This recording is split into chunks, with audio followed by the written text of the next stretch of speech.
collaboration with the Games Rating Authority, here's what families need to know about Homefront the Revolution, PEGI 18.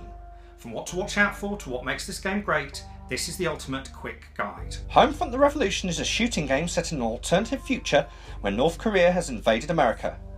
The game is played from a first-person perspective and is set in an open-world version of Philadelphia, which under occupation is divided into 3 zones. As well as a single-player campaign, the game also has a 4-player online cooperative multiplayer resistance mode. Homefront the Revolution's setting of a broken-down US city draws comparison to the recent The Division, although the mission-based campaign in the large open world is also reminiscent of Dying Light. In the UK and Europe, PEGI rates Homefront the Revolution PEGI 18, suitable for adults only, due to violence against vulnerable and defenceless people and strong language. Scream as loud as you want, okay? The Games Rating Authority expand on its PEGI details by saying that the game opens with 2 fellow resistance members being executed by being tied to chairs and shot in the head and hit around the head several times with a hammer, killing him bloodily.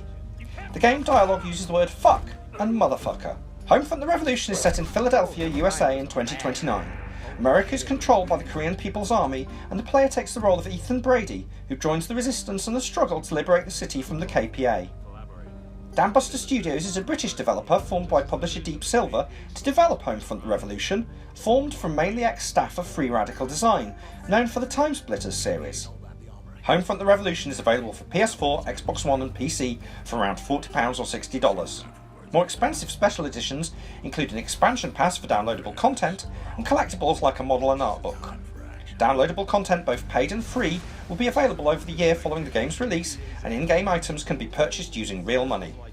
A PlayStation Plus or Xbox Live Gold account is required for console multiplayer.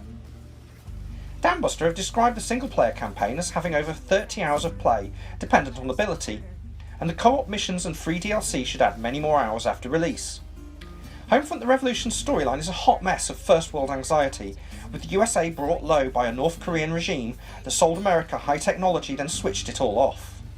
While a repressive regime like North Korea is a legitimate target for criticism, the storyline is also uncomfortably reminiscent of 90s paranoia about rising Asian economies in films and books like Rising Sun, as well as older cliches about invasion from the East. It's also either deeply ironic or completely tone-deaf to cast America as the plucky oppressed underdog, with ragtag freedom fighters trying to drive out a far more powerful drone-supported force of peacekeepers sent in to stabilise a failed state. How seriously you take all this may depend on exactly where in the world you're sitting. Homefront the Revolution promises a sense of unease as you explore an American city rendered unfamiliar and eerie by occupation, and the prospect of a long single-player campaign where resistance activities like sabotage and assassination raise the profile and membership of the resistance movement itself, turning the tide against the occupying KPA. Regardless of the weirdness of the story premise, the appeal of this kind of game lies in taking the Western world and seeing it vicariously laid to waste and rise from the ashes. Thanks for watching our Parents' Guide to Homefront the Revolution. Please tell us how your family got on with the game in the comments and subscribe for more videos.